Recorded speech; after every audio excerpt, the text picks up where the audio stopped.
한번 우리 공부를 해볼게요. 판례를 통한 경매 공부인데, 판례는 잠깐 얘기할 거고 현재 진행 중인 사례를 볼 거예요. 보통 뭐 학원에서 잘 하나 모르겠는데 이런 거를 일단 보겠습니다. 재미없더라도 한번 매주 목요일날 이런 걸 하나씩 할 거예요. 경린이가 입찰하면 돈 날리는 부동산 경매 9가지 유형. 요거 할 때 말씀드린 게 9가지가 넘죠. 이런 말 했잖아요. 훨씬 많아요. 9가지보다. 근데 자주 나오는 것들에 대해서 공부를 했던 거고, 그래서 목요일마다 좀 이렇게 위험한 거나 자주 나오진 않지만은 약간은 경매 함정 같은 거, 아니면 경매 판례, 이런 것도 사실은 인터넷 찾아보시면 다 나오긴 나와요. 나오는데 우리도 어차피 판례가 계속 인터넷 읽지만은 같이 보죠. 보고 자, 일단은 한번 읽어볼게요. 이게 이제 우리 주제예요. 선행 사건에 대항력이 있는 임차인이 배당 신청을 했다면은 배당 받고 우선 변제권은 상실돼요. 그런데 그 집이 낙찰을 받았는데 또 경매 나온 거예요. 이 선순위 임차인은 계속 거기 살고 계시고, 그런 사건에서 또 임차인께서 후행 사건에서 배당 요구를 하게 된다면은 여기는 우선 변제권은 지금 1회 소멸성이거든요. 한 임차인에 대해서 우선 변제권은 1회 소멸성인데, 또 이 집이 또 경매 당해가지고 또 넘어가서 배당 요구를 하면은 요거는 배당 요구해서 겉으로 보기에는 배당 받아갈 수 있는 것처럼 보이지만은 우선 변제권은 일회성 소멸이기 때문에 낙찰자가 보증금을 인수하게 되는 그런 사건입니다. 말이 좀 어렵나요? 내가 말을 좀 어렵게 한 것 같은데. 사건 보면서 얘기할게요. 현재 진행되고 있는 사건. 이상원님이 그럼 이 사건에서는 이사건에서 이거에 대해 잘 모르거나 선행 사건이 완료된 것을 모르면 완전 보증금 날리는 거네요. 예, 그래서 이 사건에서도 누군가 보증금 날렸어요. 미미님이 우선 변제권이 일회성인 건 처음 알았네요 하셨는데요. 항상 임차인 생각할 때 우리가 생각해야 되는 게, 보시면은 잠깐 메모 좀 할게요. 대항력 그리고 우선 변제권 두 가지를 각각 생각하셔야 돼요. 각각 생각하셔야 되고, 물론 뭐 여러 가지 경우가 있지만은. 사건 번호 201 타경 6405고요. 충북 청주에 있는 유승 한대들 아파트예요. 1202호고요. 감정가 2억 4천 나왔는데 강제경매고, 소유자는 땡땡, 채무자, 요 소유자에 땡땡 나오면은 법인인 것 같죠? 우리 맨날 보듯이 김땡땡, 이땡땡, 채땡땡이 아니고 땡땡땡땡이래요. 물론 유료 사이트 보시는 분들은 이게 잘 보이실 거예요. 근데 저는 무료로 보고 있으니까 땡땡, 법인일 수도 있겠다. 그리고 채무자는 주땡땡땡, 주식회사 땡땡땡일 수도 있겠다. 채권자는 김땡땡, 강제경매입니다. 감정가 2억 4천 나왔는데 유찰이 한 번, 두 번, 세 번, 네 번, 다섯 번 낙찰 한 번 됐는데 미납했어요. 상원 씨가 말씀하신 것처럼 약간 미납했고요. 그리고 또 유찰돼가지고 9천만 원대. 와, 이거 몇 프로야 그럼 대체? 41%밖에 안 되네요. 1억 미만이죠. 2억 4천짜리가. 청주 아파트 우리 많이들 가시잖아요. 청주에 임장도 많이 가시고, 뭐 나쁘지 않을 것 같은데 왜 이렇게 돼 있지? 보면은 그냥 등기사항 보시면은 말소기준 권리는 맨 위에 거죠. 개인 근저당권이네요. 낙찰받은 예를 포함해서 다 소멸이고요. 인수하는 거 없고. 근데 전에 임차권이 있어요.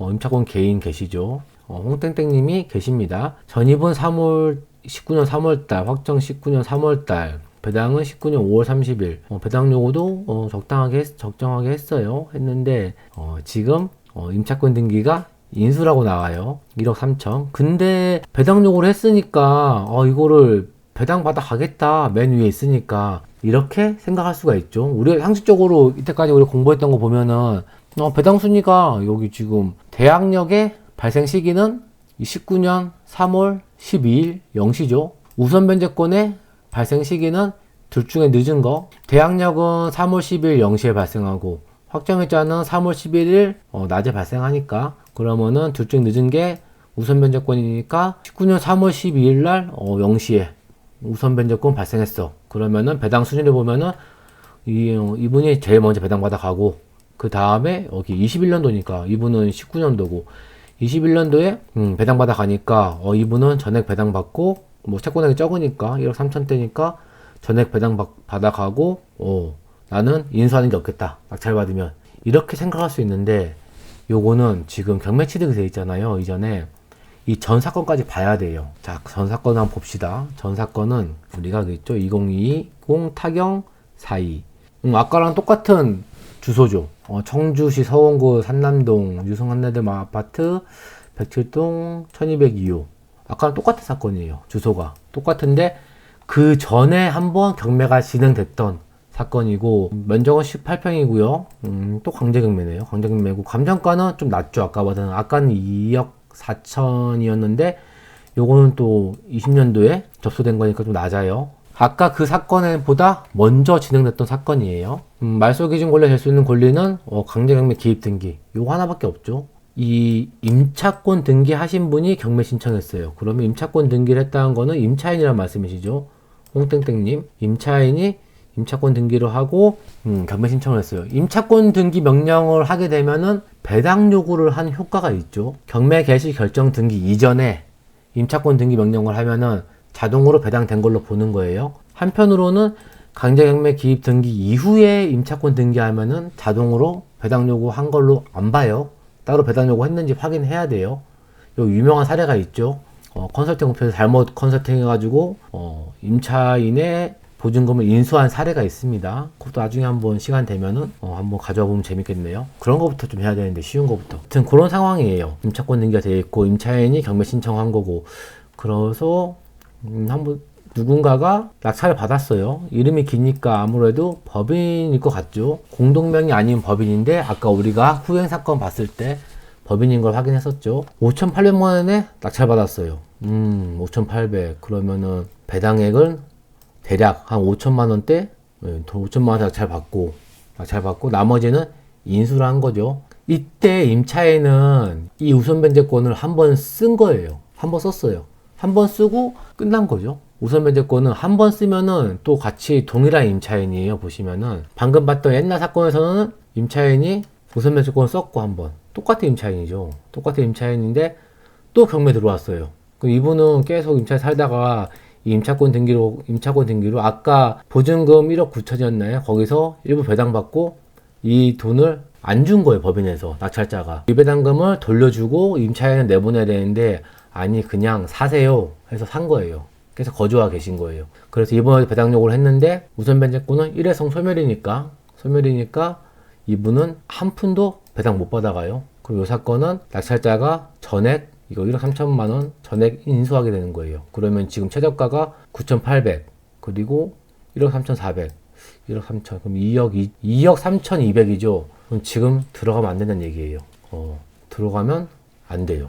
그리고 요런 사건 볼 때 이것만 보면 잘 모르니까 매각 물건 명사서는 꼭 보셔야 돼요. 꼭 보셔가지고 매각 물건 명사서에 적혀 있죠. 정보 출처의 구분 등기사항 전부 증명서 보시면은 보증금 1억 3,436만 7,518원 1억 9천만 원 중 반환되지 아니한 보증금 1억 9천만 원 그 이전 사건에서 배당받고 그리고 소유자가 낙찰자가 보증금 내줘야 되는데 안 내준 금액이죠. 1억 3,400만 원대.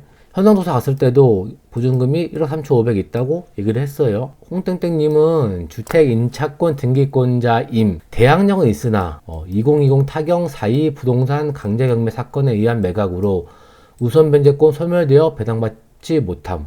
요게 적혀 있어요. 만약에 이게 안 적혀 있으면은 이게 매각 물건 명세서에 적혀 있는데 안 적혀 있는 경우도 있을 수가 있거든요. 그러니까 우리는 꼭 조심해서 보셔야 돼요. 자, 그럼 우리가 지금 봤던 사건은 조금 이제 판례를 볼게요. 이제 다시 한번 읽어보면 좀 이해가 될까요? 선행 사건에 대항력 있는 임차인이 배당 신청을 했다면 우선 변제권은 상실돼요. 이게 중요한 거죠. 우선 변제권은 일회성이 되는 거고, 후행 사건에서 배당 요구를 하더라도 배당받지 못하고 낙찰자가 인수한다. 방금 봤던 사건으로 기억하시면은 좀 쉽게 이해하실 수가 있겠죠. 자, 여기에 판례가 있는데 판례 공부를 옛날에 많이 했었는데 요 몇 년 동안 잘 안 봤었는데 이 목요일 거 준비하면서 또 보게 되네요. 대법원 2006 2월 10일 선고한 건데 2005는 다 2166 판결이에요.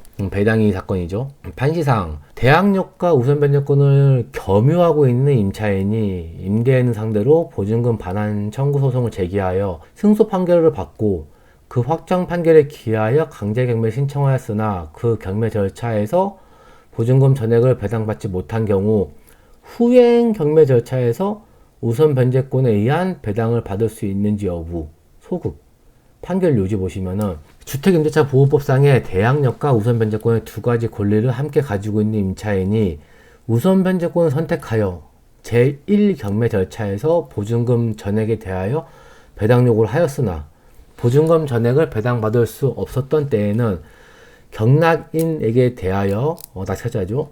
이를 반환받을 때까지 임대차 관계의 존속을 주장할 수 있을 뿐이고 임차인의 우선변제권은 경락으로 소멸을 하는 것이므로 우선변제권은 경락으로 인하여 소멸하는 것이므로 제2절차에서 우선변제권에 의한 배당을 받을 수 없는 바 요거죠.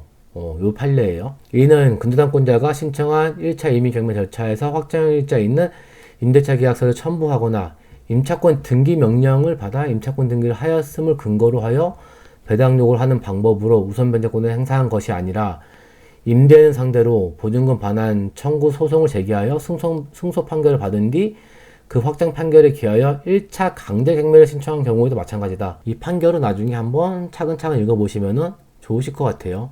공부 삼아서. 우리가 너무 공부 안 하고 경매는 쉬워요 막 쉬운 물건만 하다 보니까 자 보증금이 이렇게 아래 보증금은 또 다른 얘기가 나와 있고 상고 이유도 보시면 좀 더 이해가 쉬워요. 주택임대차보호법상의 대항력과 우선변제권의 두 가지 권리를 함께 가지고 있는 임차인이 우선변제권 선택하여 제1경매 절차에서 보증금 전액에 대하여 배당 요구를 하였으나 보증금 전액을 배당받을 수 없었던 때에는 경락인에게 대항하여 이를 반환받을 때까지 임대차 관계의 존속을 주장할 수 있을 뿐이고 임차인의 우선변제권은 경락으로 인하여 소멸하는 것이므로 제2경매 절차에서 우선변제권에 의한 배당을 받을 수 없다.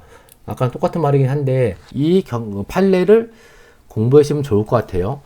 자, 정리하면은 오늘 봤던 사건은 자주 나오지 않습니다. 자주 나오지 않는데 자주 나온 사건은 제가 맨날 가져오는 안전한 물건을 뭐 맨날 보는 거고 자주 나오지 않지만은 가끔씩 함정에 빠져가지고 뒤통수를 크게 세게 맞을 수가 있으니까 이제 목요일에는 이런 사건 하나씩 볼 거예요. 선행사건에 대항력인 임차인이 우선변제권 한번 쓰면은 후행사건에서는 우선변제권에 의해서 배당 요구를 해봤자 우선변제권 없으니까 배당을 받을 수 없다. 낙찰자가 인수한다. 이런 내용으로 오늘 사건 한번 봐봤어요. 좋았으면 따봉과 좋아요, 하트 눌러주시기 바랍니다. 다음 사건 볼게요.